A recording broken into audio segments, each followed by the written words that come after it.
नमस्कार. माझ्या यूट्यूब फॅमिलीला नमस्कार. माझं चॅनल आहे अनिता उमाटे. स्वागत आहे तुमचं माझ्या चॅनलमध्ये. तर मी रील्स बनवते, व्हिडिओ बनवते.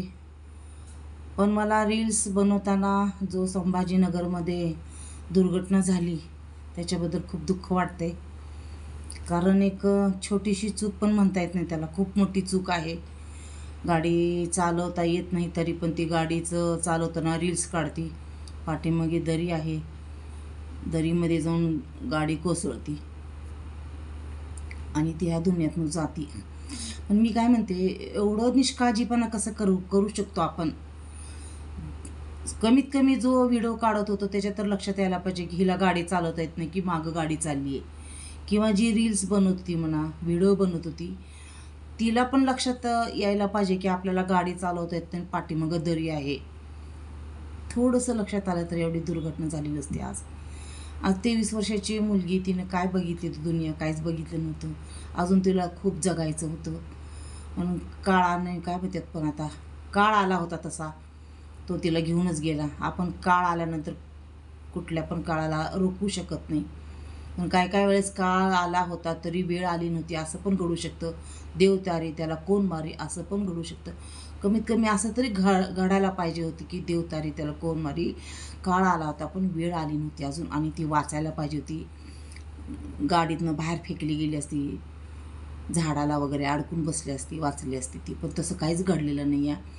प्रत्येक रील्स जे बनवतात मुलं मुली, त्यांना एकच सांगायचं मला आहे की तुम्ही रिस्क घेऊ नका कुठलं पण. कारण स्वतःचा जीव महत्त्वाचा आहे आपला.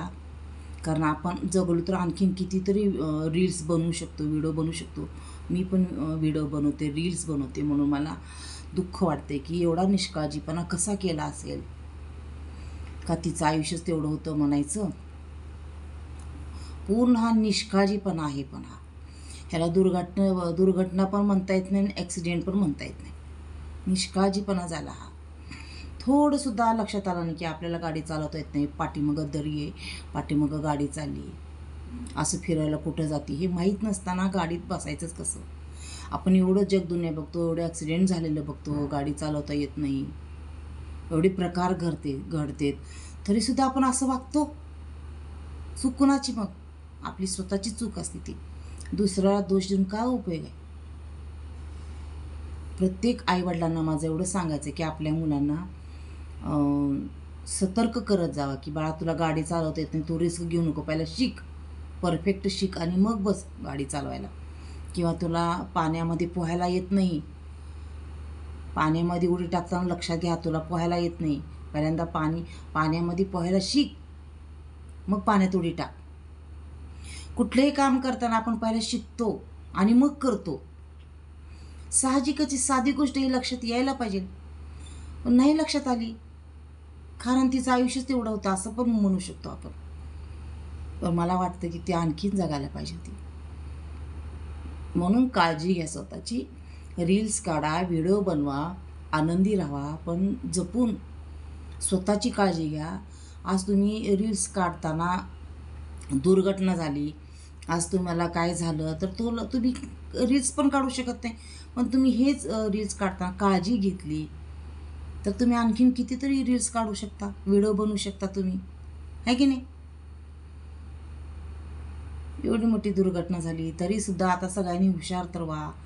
किंवा एक तुम्हाला शिक मिळाली, म्हणजे सबक मिळाला तुम्हाला एक, हे असं प्रकरण घडलं तर ते तरी तुम्ही बघून डोक्यात घ्या आता, असं मला तुम्हाला सांगायचं आहे. चला मग, बाय सगळ्यांना. मला वाईट वाटतंय, खरंच खूप वाईट वाटतंय मला. मी 2-3 दिवस झालं तेच विचार करत होते, पण म्हणलं आज एक व्हिडिओ बनवून टाकावा. म्हणलं की काळजी घ्या स्वतःची, रील्स बनवा. अरे पाहिजे तेवढे रील्स बनवा, तुम्ही बनवत राहा. माझं चॅनलवर मी पाहिजे तेवढे रील्स बनवते, पण जपून बनवा, काळजी घ्या स्वतःची. आईवडिलांना दुःख होतं परत तुम्ही गेल्यानंतर, वाईट वाटतं आईवडिलांना ना. काय करून बसलो आपण हे, असं होते. आपण सांगायला पाहिजे होतं, पण आईवडिलांना काय माहिती आहे, बाहेर गेली मुलगी आणि ती आता गाडी चालवणार आहे, रील्स काढणार आहे, ते आईवडिलांना माहीत नसतं ना. चला, मला आणखीन बोलावंसंच वाटते. मला दुःख व्हायला लागले, खरं खूप वाईट वाटायला लागले. सगळ्यांनी काळजी घ्या, छान राहा, आनंदी राहा, मस्त राहा, सुस्त राहा.